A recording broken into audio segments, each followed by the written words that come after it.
कक्षा 10वीं के सभी स्टूडेंट फाइनली आपका 24 सितंबर के दिन होने वाला विषय संस्कृत का पूरा 100% आपका ओरिजिनल पेपर लेके आ चुके हैं। साथ में आपको इसी वीडियो में सभी प्रश्नों का फुल सॉल्यूशन आप लोगों को बताने वाला हूं दोस्तों, जो कि आप लोग यहां पर देख सकते हैं।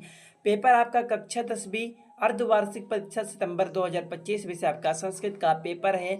पेपर का कोड 105 रहेगा। तो चलिए सभी प्रश्नों को सॉल्व करके देखते हैं।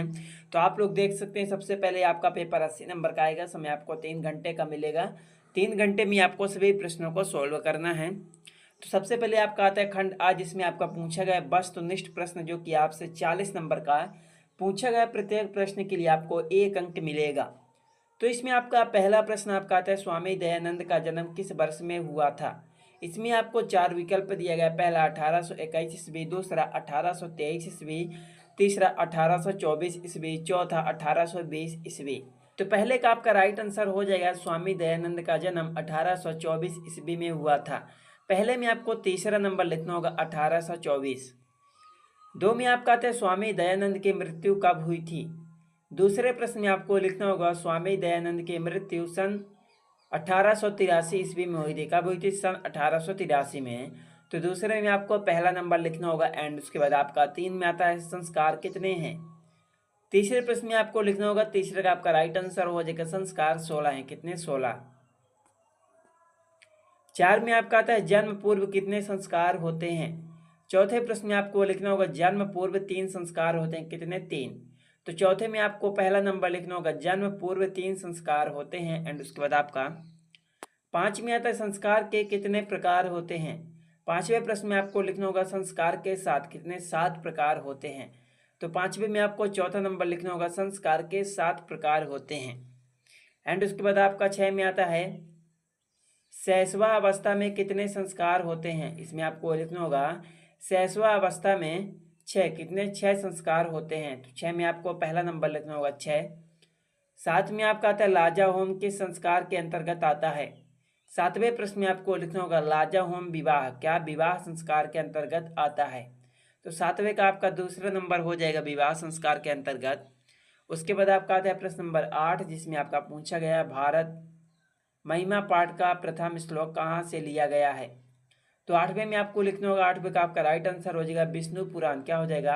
8वें में आपको दूसरा नंबर लिखना होगा, विष्णु पुराण एंड उसके बाद आपका 9 में आता है, अथर्ववेद में कितनी ऋषिकाओं का वर्णन है।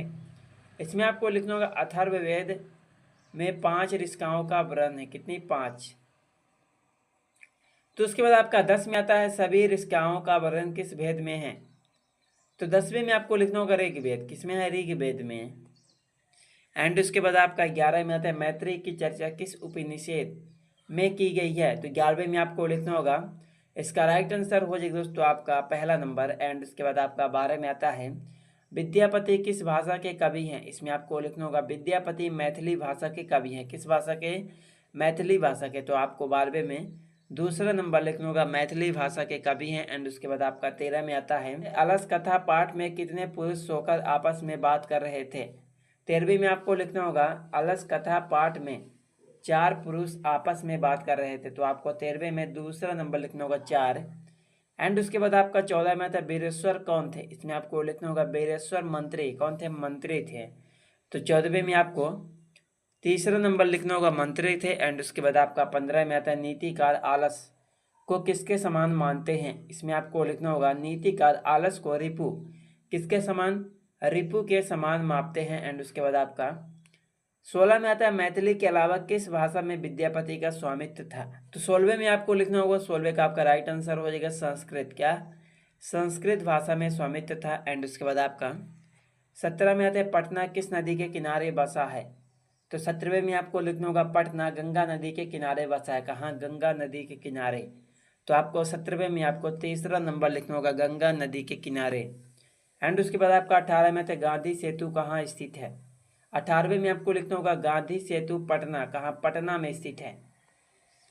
उसके बाद आपका आता है प्रश्न नंबर 19, जिसमें आपका पूछा गया, सत्यमेव जयते कहाँ से लिया गया है। 19वें में आपको लिखना होगा, सत्यमेव जयते आपका हो जाएगा चौथा नंबर, मुंडकोपनिषद एंड उसके बाद आपका 20 में आता है, नानित्रम में कौन सी संधि है। इसमें आपको लिखना होगा, नानित्रम में कौन सी संधि है? व्यंजन संधि है। तो आपको 20वें में दूसरा नंबर लिखना होगा व्यंजन संधि। एंड उसके बाद आपका 21 में आता है रमा शब्द का रूप सप्तमी विभक्ति द्विवचन में क्या होगा? 21वें में आपको लिखना होगा, 21वें का आपका राइट आंसर हो जाएगा दूसरा नंबर रम्यो। 22 में आपका आता है पृक्षांत किस लकार का रूप है? 22वें प्रश्न में आपको लिखना होगा जो पृक्षांत है लोट, क्या लोट लकार का रूप है? तो आपको 22वें में दूसरा नंबर लिखना होगा लोट। 23 में आपका आता है इज्जासंति पद का पुरुष और वचन निम्न में से कौन होगा? इसमें आपको लिखना होगा दोस्तों 23वें का आपका राइट आंसर हो जाएगा प्रथम पुरुष बहुवचन। क्या हो जाएगा? प्रथम पुरुष बहुवचन। एंड उसके बाद आपका 24 में आता है बागीसे का संधि विच्छेद है, क्या होगा? इसमें आपको लिखना होगा बागीस का संधि विच्छेद है बाक धन ईस। क्या हो जाएगा? बाक धन ईस।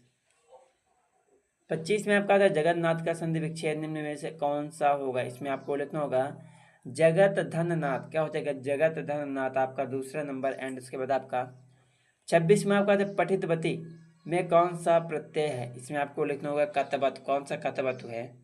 एंड उसके बाद आपका 27 में आता है स्त्री प्रत्ययों की कुल संख्या कितनी है? 27वें में आपको लिखना होगा 27वें का आपका राइट आंसर हो जाएगा आपका 8। कितनी है? 8 है। एंड उसके बाद आपका 28 में आता है संस्कृत में कुल कितने कारक हैं? 28वें में आपको लिखना होगा संस्कृत में कुल 6। कितने? 6 कारक है। तो आपका 28वें का आपका तीसरा नंबर हो जाएगा 6 कारक है। एंड उसके बाद आपका 29 में आता है साक्षात पद का धातु क्या है? इसमें आपको लिखना होगा शक। क्या हो जाएगा? शक। 23 में आपका आता है विप्रय काम ददत रेखांकित पद में कौन सी विभक्ति है? 23 में आपको लिखना होगा चतुर्थी। कौन सी विभक्ति है? चतुर्थी विभक्ति है। तो आपका 30वें का पहला नंबर हो जाएगा चतुर्थी।